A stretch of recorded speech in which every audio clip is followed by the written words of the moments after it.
നിങ്ങളുടെ favourite shows ഇനി ഒരിക്കലും മിസ്സാവില്ല. ഇപ്പോൾ C5-ലൂടെ കാണും നിങ്ങളുടെ ഫേവറേറ്റ് ഷോ തികച്ചും സൗജന്യമായി. ഈ യാത്രയ്ക്ക് എന്തെങ്കിലും ദുരുദ്ദേശം ഉണ്ടോ? അതെ, മഞ്ഞപ്പിത്തോള കണ്ണുകളോട് നോക്കിയാ എല്ലാം മഞ്ഞളി ചെന്നൈയിരിക്കും. നിനക്ക് എന്തോ ഒരു അസുഖമുണ്ട്. ബാല ചികിത്സ അത്യാവശ്യം. ഒരു പീഡിയാട്രിഷനെ പോയി കാണും.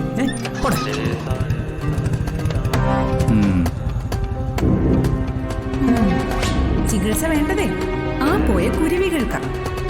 രോഗം ഞാൻ കണ്ടുപിടിക്കും, ചികിത്സ നടത്തുകയും ചെയ്യും.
പറഞ്ഞതെല്ലാം ഓർമ്മയുണ്ടല്ലോ.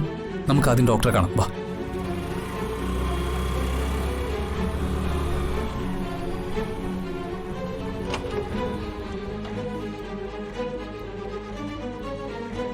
അവൻ ഇങ്ങോട്ടാണല്ലോ കേറിപ്പോയത്.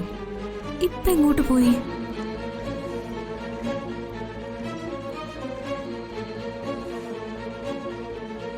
നിക്ക്. ആ സ്കൂട്ടർ എടുത്ത് ആ പാർക്കിംഗ് ഏരിയയിലേക്ക് മാറ്റി വെക്ക്. നാശം.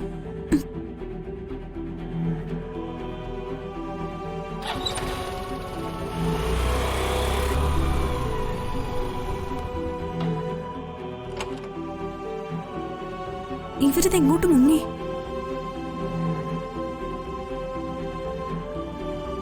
എത്ര നാളായി നിങ്ങളുടെ വിവാഹം കഴിഞ്ഞിട്ട്? ഞങ്ങളുടെ വിവാഹം കഴിഞ്ഞിട്ട് 1 വർഷമേ ആകുന്നുള്ളൂ ഡോക്ടർ. എനിക്ക് തുടർന്ന് പഠിക്കണമെന്നുണ്ട് ഡോക്ടർ. ഞാനതിന്റെ തയ്യാറെടുപ്പിലായിരുന്നു. അപ്പോഴാ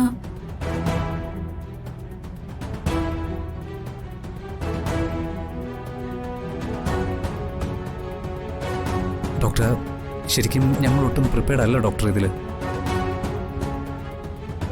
ഞങ്ങൾക്കിത് അബദ്ധത്തിൽ സംഭവിച്ചു പോയതാണ്. ഞങ്ങളിപ്പോ ഒരു കുട്ടിയെ വളർത്താനുള്ള മാനസികാവസ്ഥയിലൊന്നും അല്ല. അതുകൊണ്ട് ഈ പ്രഗ്നൻസി എങ്ങനെയെങ്കിലും അബോർട്ട് ചെയ്ത് തരണം ഡോക്ടർ.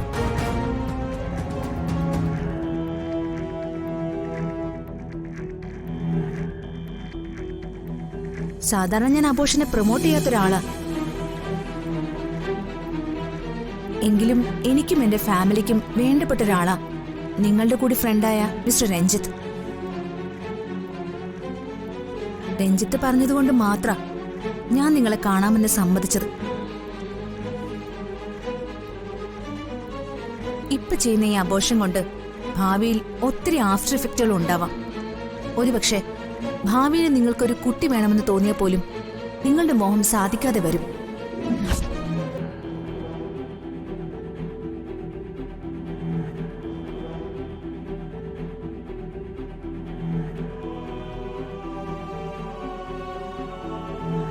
ഒത്തിരി നെഗറ്റീവ്സ് ഉണ്ട് ഇതിന്. അതിപ്പോഴേ അറിഞ്ഞിരിക്കണം.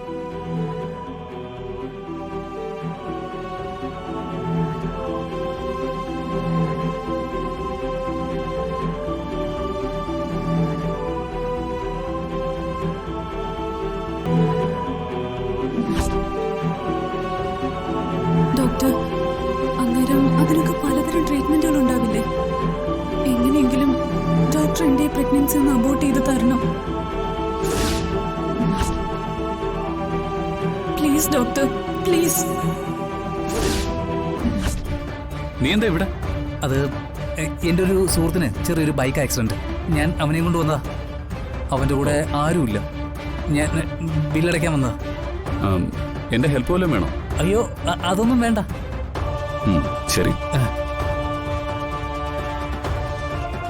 ദൈവമേ, ഈ മൈഥിലിയും കൊണ്ട് ഞാൻ എങ്ങോട്ട് പോയാലും കാട്ടു ചെന്നായെ പോലെ ഇവൻ എന്റെ പിന്നാലെ തന്നെ ഉണ്ടല്ലോ.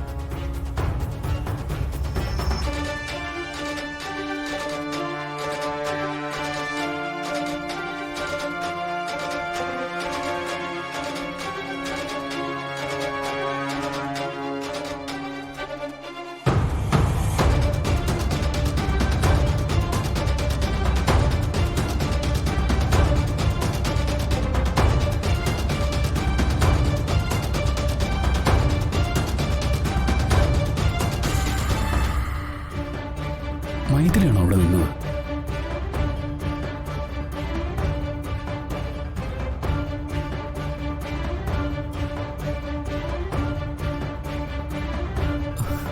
ദൈവമേ, അയാൾക്ക് മനസ്സിലായി എന്നാ തോന്നുന്നത്. ഏത് നേരവും മൈഥിലിയെ കുറിച്ചാണല്ലോ ചിന്ത. എനിക്ക് തോന്നിയതായിരിക്കും.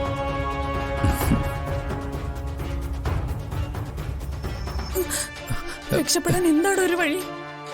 ഒരേ ഒരു വഴിയേ ഉള്ളൂ. ഞാനത് പറഞ്ഞു തരാം.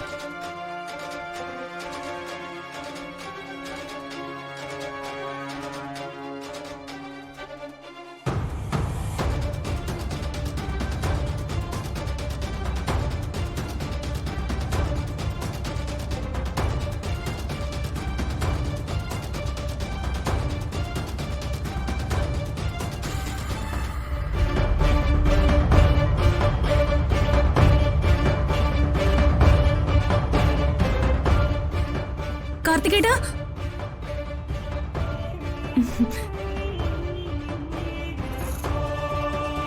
മൈഥിലിയോ?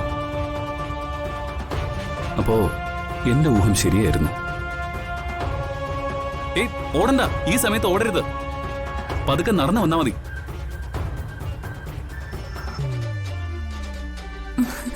നമ്മുടെ മനസ്സുകൾ തമ്മിൽ എന്തൊരൈക്യം. ഞാൻ കാർത്തികിനെ വിളിക്കാൻ ഒരുങ്ങുമായിരുന്നു. അപ്പൊ ദേ കാർത്തി എന്റെ മുന്നിൽ. നീ എന്താ മൈഥിലി ഇവിടെ? ഞാൻ വീട്ടിലേക്കൊന്ന് പോയിട്ട് വേഗം തിരിച്ചു വരാന്ന് വെച്ച് ഇറങ്ങിയതാ. അപ്പോ ഇടയ്ക്ക് വെച്ചൊരു അസ്വസ്ഥത. എന്നാ പിന്നെ ഡോക്ടറിനെ കണ്ടേക്കാന്ന് കരുതി. എന്നിട്ട് ഡോക്ടറെ കണ്ടോ? ആ കണ്ടു. കുഴപ്പമൊന്നുമില്ല. അത് പോരാ, വാ, ഗൈനക്കോളജിസ്റ്റിനെ ഒന്നുകൂടി കാണാം. വേണ്ട കാർത്തി, ഒരു കുഴപ്പമില്ല. ഒരു ഇഞ്ചക്ഷൻ തന്നു. നിന്നോട് ഒറ്റയ്ക്ക് പോരുതെന്ന് പറഞ്ഞതല്ലേ മൈഥിലി?